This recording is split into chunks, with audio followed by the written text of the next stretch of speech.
All right, listeners, buckle up. Mhm. Today, we're taking a deep dive into a story that's got more twists and turns than a political thriller. Oh, I love a good political drama. Well, get ready, because this one's a doozy. We're talking about the Trump administration's Department of Justice, specifically the drama surrounding the Attorney General nomination. Yeah, that was a wild time. It was. And the source material for this deep dive is a fascinating piece called Gaetz Out.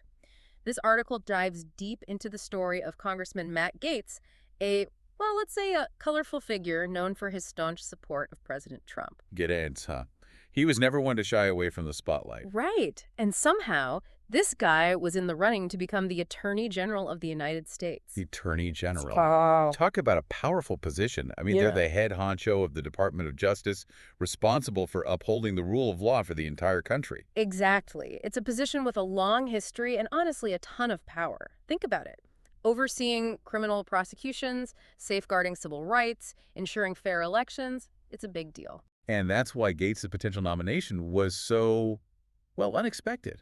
I mean, here's this guy who's deeply embedded in the Trump camp, known for his, let's say, outspoken personality and his unwavering loyalty to the president. And that's what made his emergence as a potential attorney general such a shock to the political system. People were like, wait, what? It definitely raised eyebrows on both sides of the aisle. It did. But then, just as quickly as he entered the spotlight, boom, Gaetz withdraws from consideration. Just like that. What happened? Well, the Gaetz Out article points to a series of controversies that might have made his nomination a bit too hot to handle. And when I say controversies, I mean like some serious stuff. Oh, boy. This is where things get interesting. Here's the thing. Any attorney general nominee faces intense scrutiny. It comes with the territory. Especially in today's hyper-partisan political climate. But Gaetz, already a controversial figure, was suddenly under a microscope. Every move, every word, every tweet was being analyzed and dissected. So let's break down these controversies. The article highlights three major areas that might have torpedoed Gaetz' chances. And the first, and perhaps the most serious, are the allegations of sex trafficking. Oh, wow. That's heavy stuff. It is. According to the article, the Department of Justice was actually investigating claims that Gaetz engaged in a sexual relationship with a minor and may have broken federal law by paying for her to travel across state lines. These types of allegations are incredibly serious. We're talking about potential violations of federal law, not to mention the ethical and moral implications. And let's not forget the potential damage to the reputation of the Department of Justice itself. Absolutely. It's a massive blow to the credibility of the institution. Exactly. Now, Gaetz vehemently denied these allegations, calling them politically motivated attacks, and ultimately the DOJ decided not to press charges. Interesting. But even without charges, these kinds of allegations cast a long shadow, don't they?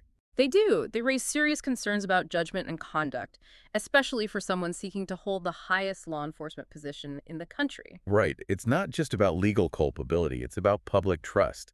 Can someone who's been accused of such serious misconduct be trusted to uphold the law and ensure justice for all? That's the question a lot of people are asking. Yeah. And on top of these allegations, Gaetz was also facing a House Ethics Committee investigation. Oh, so there's more. Oh, there's more. This investigation focused on allegations of improper use of campaign funds.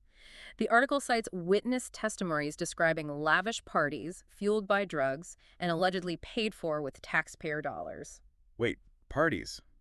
Seriously? Seriously, it definitely doesn't scream responsible steward of public funds, does it? It certainly raises questions about his judgment and ethics. I mean, can someone who allegedly uses taxpayer money for personal indulgences be trusted to uphold the integrity and impartiality of the Department of Justice? It makes you wonder if maybe those parties weren't the best look for a potential attorney general. Maybe not.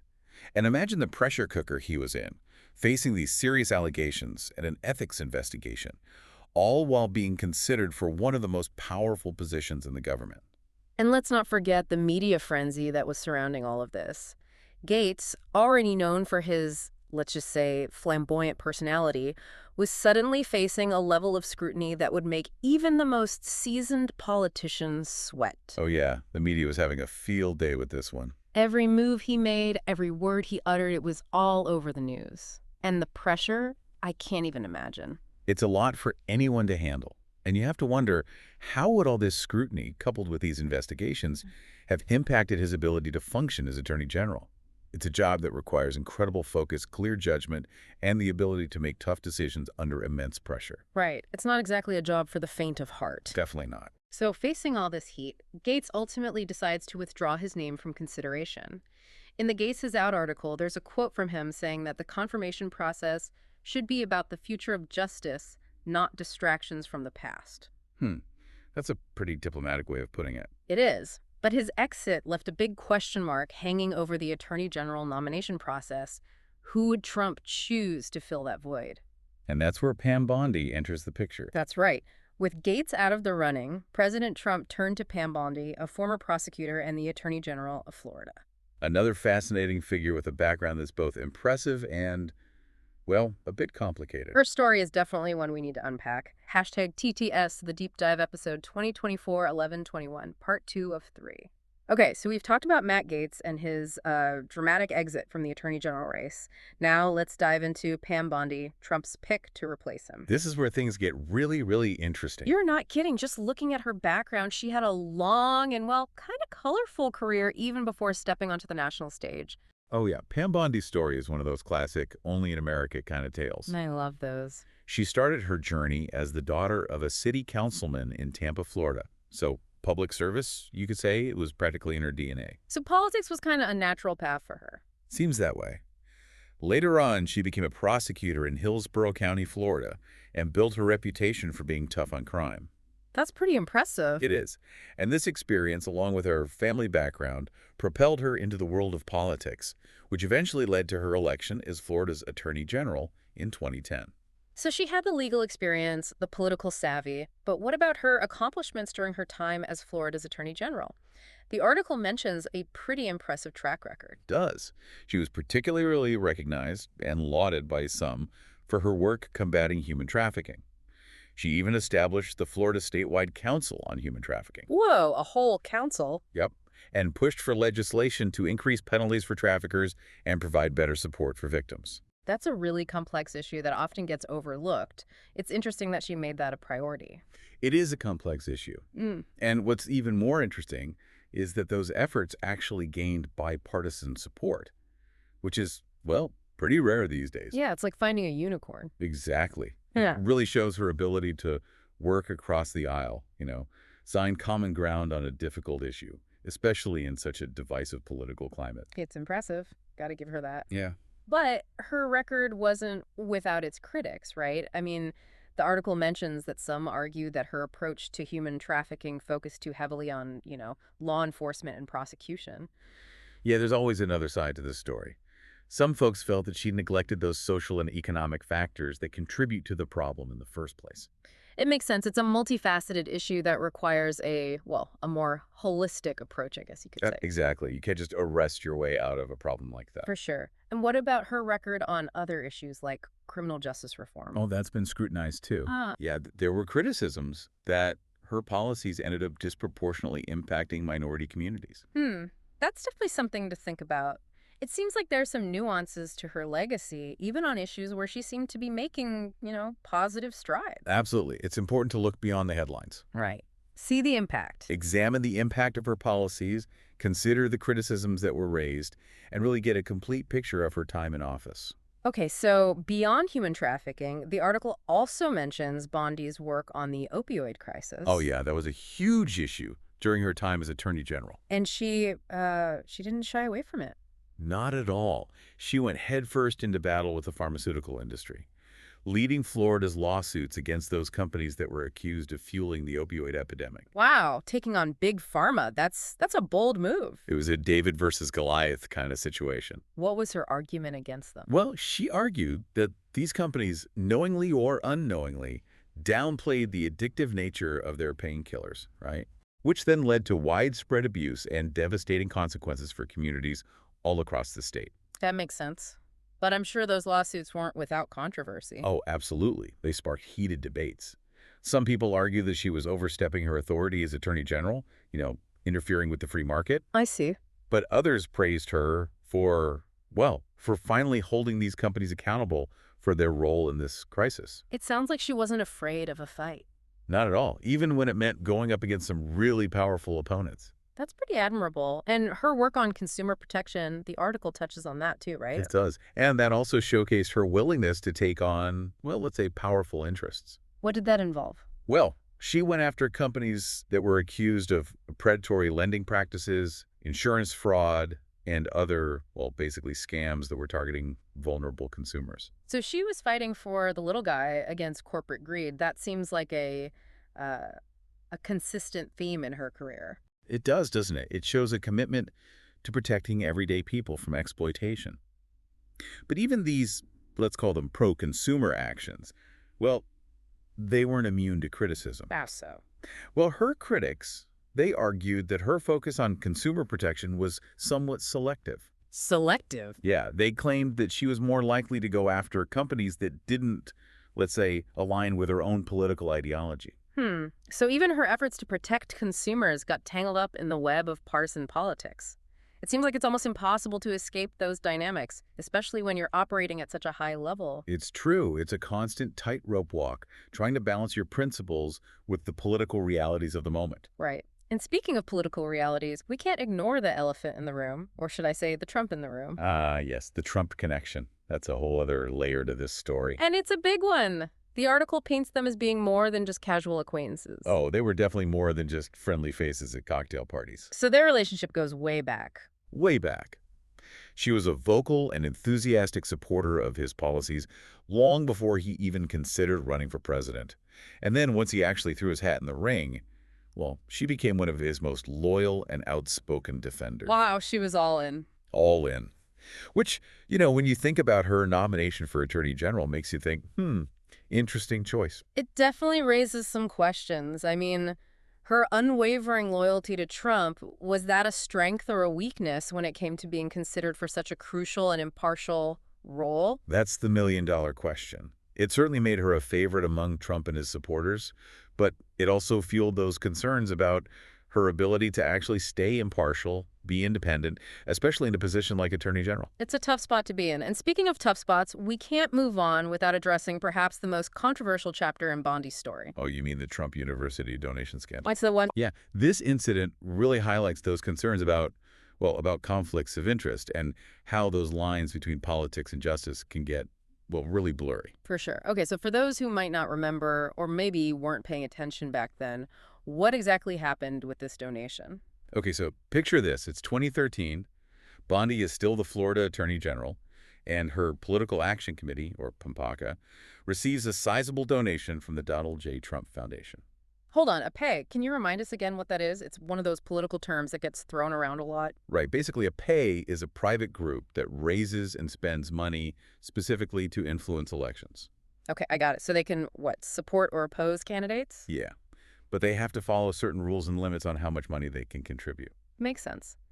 So back to Bondi, her POC got this donation from Trump's foundation. What's the big deal? Well, the problem is, around the same time that this donation was made, Bondi's office was actually considering whether to join this multi-state lawsuit against, wait for it, Trump University. Trump University. Now that rings a bell. Wasn't that the whole controversy where Trump was accused of basically running a scam real estate school, like misleading students? The very same. Former students claimed they were duped by these promises of becoming wealthy and successful. Okay. And that the whole program was nothing more than an expensive scam. I remember that now. So you have Bondi's office. They're thinking about taking legal action against a Trump-affiliated venture, and at the same time, boom, they get a nice donation from Trump's foundation. Oh, I see where this is going. The timing of that donation, it looks pretty, suspicious. Suspicious is one word for it. It immediately raised those accusations of a quid pro quo. Yeah. Did Trump basically pay Bondi to look the other way? Quid pro quo, so that means, I'll scratch your back if you scratch mine. Exactly. And while Bondi completely denied any wrongdoing, you can't deny the optics were pretty bad. It created this impression that she might have been influenced by that donation, right? Yeah. To make a decision that ultimately benefited Trump personally. Oof, not a good look, especially for someone who's supposed to be impartial, upholding the law. You said it. It definitely fueled those concerns that her loyalty to Trump, her personal loyalty, could end up overshadowing her judgment as Attorney General. So we've got this highly accomplished, but also highly controversial figure in Pam Bondi. She's known for being tough, going after powerful interests, but she's also deeply tied to partisan politics and faced these accusations of ethical lapses and conflicts of interest. It's complicated. Complicated is an understatement. Yeah. And this all sets the stage for a pretty tumultuous time as she steps into one of the most powerful and most scrutinized positions in the country. I'm on the edge of my seat. Let's take a quick break and then dive into the next chapter of the story. Hashtag TTGuess, the Deep Dive episode 2024-1121, part 3 of 3. All right, we're back, and I'm still trying to process everything we've learned about Pam Bondi so far. It's a wild ride. It really is. Her story is a perfect example of how those lines between, personal ambition, loyalty, and justice, they can get really blurry, especially in the world of politics. No kidding. Last we left off, we were about to explore how she navigated the minefield that is leading the Department of Justice. I mean, the DOJ was already facing this public perception crisis, right? Oh, yeah, and a whole lot of internal turmoil. Right, right. It's important to remember that the DOJ, at its core, is supposed to be, a symbol of fairness, a symbol of impartiality. It's a cornerstone of our democracy. Exactly. But when you have the person leading that institution and they're perceived as being, well, let's say, a little too cozy with a particular political agenda, well, that can really damage public trust. Yeah, you start to wonder if maybe the scales of justice are, I don't know, maybe they're not balanced anymore. Right. You get this feeling that maybe certain people are getting preferential treatment. Exactly. And that's the uphill battle that Bondi faced from the get-go. She had to convince not just the public, but also those career professionals within the DOJ that she was there to, uphold the law, not just serve as the president's, personal lawyer. Especially with her history of defending Trump's actions. Oh, yeah, and those close ties. Tough sell. It was. And she really had her work cut out for her from day one. One of those first big challenges was figuring out how to handle all those ongoing investigations that were already, in motion. You're talking about those investigations into, Russian interference in the 2016 election. That's one. And potential obstruction of justice by President Trump himself. Exactly. Those are just a couple of examples. There are also investigations into allegations of corruption within the administration, campaign finance violations, and a whole bunch of other, let's just say sensitive topics. Wow, so many potential landmines. How did she even begin to navigate all that? Well, that's where things get even more, how should I say this, more tangled. Her critics, they accused her of interfering in these investigations. Interfering? Trying to shield the president and his allies from scrutiny. Really? But how? Well, they pointed to a few instances where she overruled career prosecutors, slowed down certain investigations, and even shut down investigations completely. Hold on. So she was essentially accused of using her power to protect Trump and his inner circle. That's the chance of it, yeah. And these accusations, they weren't just coming out of thin air. They were fueled by her actions, her statements, which often seem to, align more with the president's interests than with, that idea of impartial justice. So can you give us an example? Sure. One that really stands out, it involved the investigation into Michael Flynn, who was Trump's former national security advisor. Hell yeah, I remember him. So Flynn had already pleaded guilty to lying to the FBI about his conversations with Russian officials. Right. But then Bondi's DOJ, they decided to drop the charges against him. What? Even though he had pleaded guilty? Even though he had pleaded guilty. And what's even more interesting is that career prosecutors, the people actually working on the case, they objected to that decision. So she just overruled them. Well, that's how it was perceived by a lot of folks within the DOJ and legal experts outside of it. They saw it as a blatant attempt to protect a Trump loyalist, even if it meant, compromising the investigation, making it look like the fix was in. So it made it look like the DOJ was, like a tool for the president to use? Exactly, like it wasn't truly independent, and this wasn't an isolated case. There were other instances where Bondi's actions raised those same red flags about her willingness to use the DOJ to, let's say, further the president's agenda. It's a slippery slope. It is, and it all contributed to this erosion of public trust in the Department of Justice. It reinforced that, that cynical view that the justice system is rigged in favor of the powerful.